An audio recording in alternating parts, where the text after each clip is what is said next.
Hello दोस्तों, हम लोग चलिए क्लास 10th का साइंस का ये जीव विज्ञान कैसे करते हैं चैप्टर का लगभग 20 से 25 मोस्ट इंपोर्टेंट क्वेश्चन जो 2026 बोर्ड्स में आने के चांस है वो देख लेंगे। अगर आप ये ऑब्जेक्टिव क्वेश्चन कर लेते हो तो इसमें से ही जो इस चैप्टर का ऑब्जेक्टिव आने वाला है इसमें से ही आने वाला है। ठीक है, चलिए हम लोग शुरू करते हैं। चलिए फर्स्ट क्वेश्चन की तरफ हम लोग बढ़ते हैं। फर्स्ट क्वेश्चन क्या है हम लोग का, हाइड्रा में जनन किस प्रकार होता है। हाइड्रा में जो विधि होती है जनन की वो आपको बताना है। पहले बात तो जानते हैं आप कि हाइड्रा में अलैंगिक जनन होता है। अलैंगिक जनन में भी कौन सा विधि द्वारा होता है, तो आप लोग को पता है कि हाइड्रा में कौन सा विधि होता है, मुकुलन विधि द्वारा जनन होता है। देखिए आपके लिए यहाँ पे हम एक इमेज लगा चुके हैं, मुकुलन विधि द्वारा जनन होता है हाइड्रा में। ठीक है ना, देखिए एक पहले हाइड्रा रहता है, उसमें छोटा सा उभार आता है। ठीक है, छोटा सा उभार आ रहा है, फिर वो बड़ा हो रहा है, मुकुल होता है, मुकुल जैसा फिर वो नया हाइड्रा बन के तैयार हो जा रहा है। चलिए हम लोग दूसरे क्वेश्चन की तरफ बढ़ रहे हैं।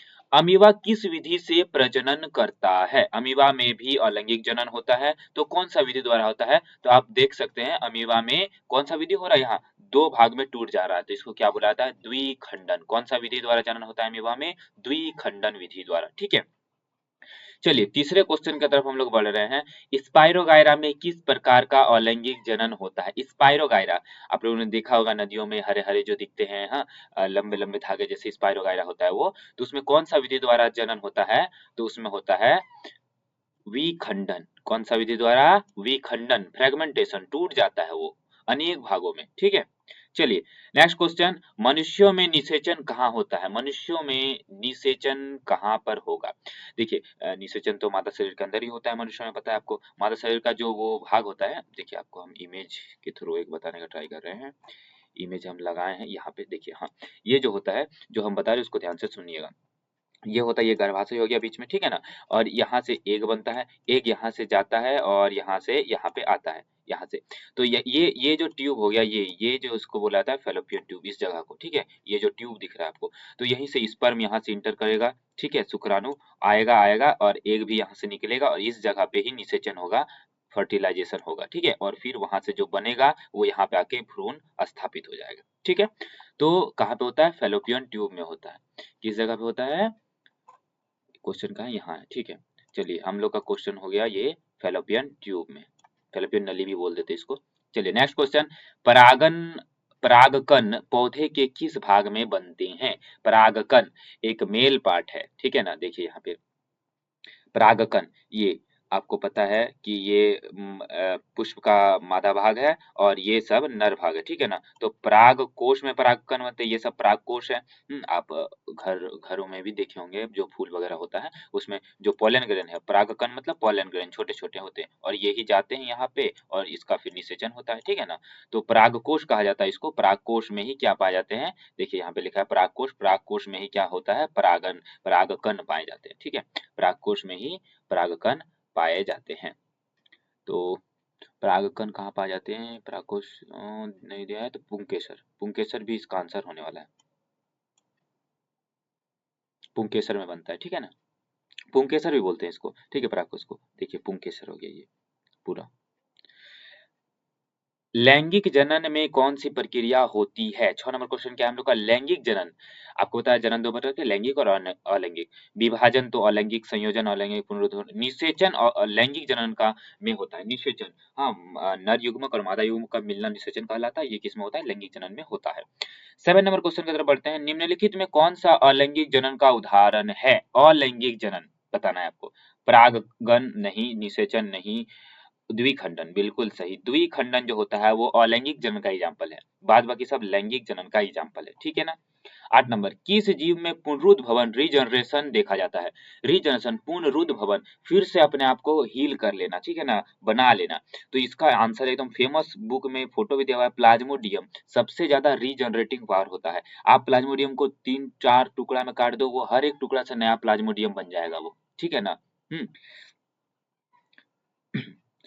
क्वेश्चन, मानव भ्रूण को पोषण कौन देता है। मानव भ्रूण जो गर्भाशय में जाके, यहाँ इमेज कहाँ था हम लोग का, यहाँ जो गर्भाशय में जाके भ्रूण बन जाता है। ठीक है ना, गर्भाशय में यहाँ पे भ्रूण बन जाता है, इस जगह पे स्थापित हो जाता है, तो इसको पोषण कौन देता है। तो आप लोग देखे होंगे जब छोटा बेबी होता है तो मम्मी के पेट से उसके नाभि से जुड़ा हुआ रहता है एक नली। ठीक है ना, उसी से पोषण मिलता है और तो कहीं से जुड़ा हुआ है नहीं वो, तो उसी नली से ही मम्मी का जो भी एनर्जी है वो बच्चे में जाएगा। ठीक है ना, तो उसी नली को क्या बोला जाता जाता है, उस नली को बोला जाता है प्लेसेंटा। इंग्लिश में बोला था प्लेसेंटा, हिंदी में बोला था अपरा।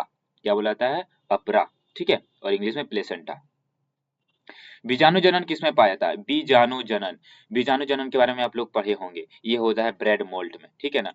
हाँ, ठीक है, हाइड्रा में मुकुलन होता है, ये सब में अलग अलग है, ठीक है ना। निम्नलिखित में कौन सा लैंगिक जनन का लाभ है? लैंगिक जनन अगर करेंगे तो क्या लाभ है? नई विविधता का उत्पन्न होना, समय सही बात है, नई विविधता ही होती है, एक नंबर आंसर ही सही है। तो फिर भी हम लोग और पढ़ लेते हैं। नई विविधता बनती है, मम्मी अलग पापा अलग, इससे बच्चे अलग उत्पन्न होंगे, ठीक है ना। कम समय नहीं, कम समय तो नहीं, बहुत ज्यादा समय लगता है लैंगिक जनन में, पूरा एक बच्चा बनने में। कम ऊर्जा लगती है, बहुत एनर्जी चाहिए। कम ऊर्जा कम समय तो अलैंगिक सब में लगता है। अमीबा में दुई खंडन, एक बार काट दो खत से बस हो गया। हाँ, कम ऊर्जा, कोई ऊर्जा का जरूरत नहीं है। लेकिन ये सब अलैंगिक जनन में होता है। लैंगिक जनन में क्या होगा? नई विविधता का उत्पन्न होना, अलग। हाँ, चलिए नेक्स्ट क्वेश्चन 12 नंबर। गुलाब का कटिंग कायिक परिवर्तन किसका उदाहरण है?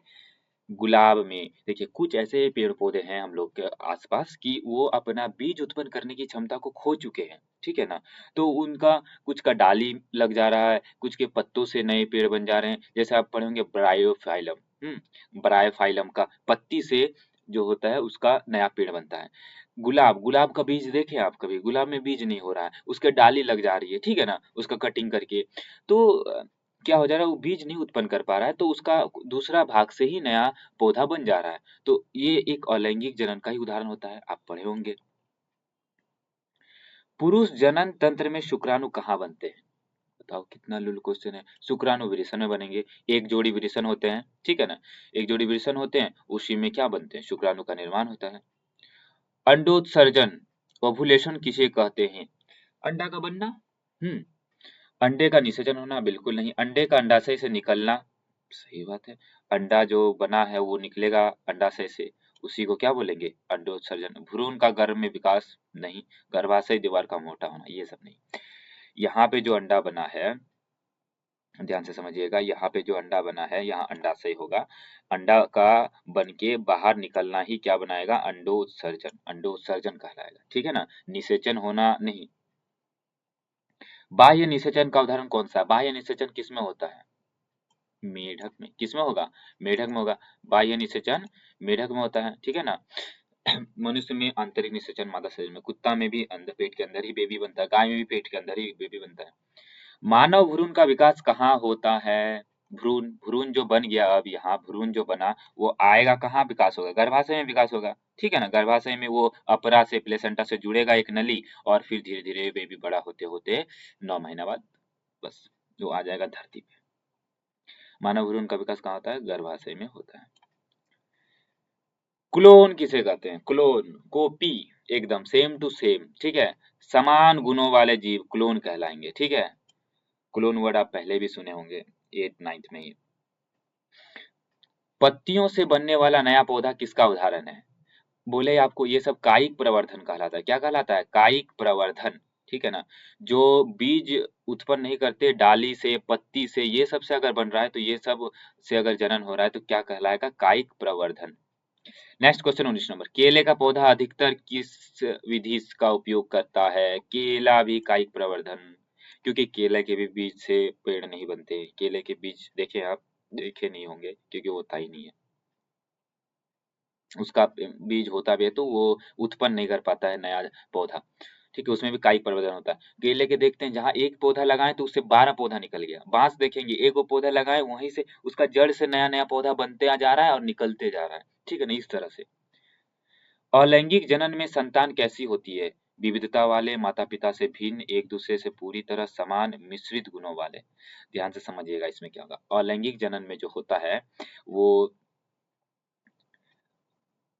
अ, विविधता वाले होंगे। कैसे होंगे? विविधता उत्पन्न। एक इम्पोर्टेंट क्वेश्चन बनता है कि अलैंगिक जनन, सॉरी सॉरी सॉरी, यहाँ पे अलैंगिक जनन में संतान कैसे? गलती हो गया, गलती हो गया। अलैंगिक हम लैंगिक सुन लेते तो हो जाएगा एक दूसरे से पूरी तरह समान। हम लैंगिक पढ़ लेते, सॉरी, अलैंगिक लिखा है। तो अलैंगिक में तो एकदम सेम टू सेम बनेंगे। अगर लैंगिक रहता तो विविधता उत्पन्न होता, मम्मी और पापा से मिल के मिक्स होता है, ठीक है ना। लेकिन यहाँ जब अलैंगिक है तो एक ही जीव से वो नया जीव बन रहा है, तो उसमें कोई विभिन्नता नहीं है, एकदम पूरी तरह समान होंगे वे, ठीक है। नेक्स्ट क्वेश्चन, युवावस्था में कौन सा हार्मोन पुरुषों में परिवर्तन लाता है? पुरुष हार्मोन कौन सा है? टेस्टोस्टेरोन बताने की जरूरत नहीं है, बचपन से पढ़ते आ रहे हो। मेल हार्मोन जो है। स्त्रियों में युवावस्था में परिवर्तन किस हार्मोन के कारण होता है? वहाँ दो हार्मोन होता है स्त्रियों में, प्रोजेस्टेरोन और एस्ट्रोजन, ये भी आपको पता है।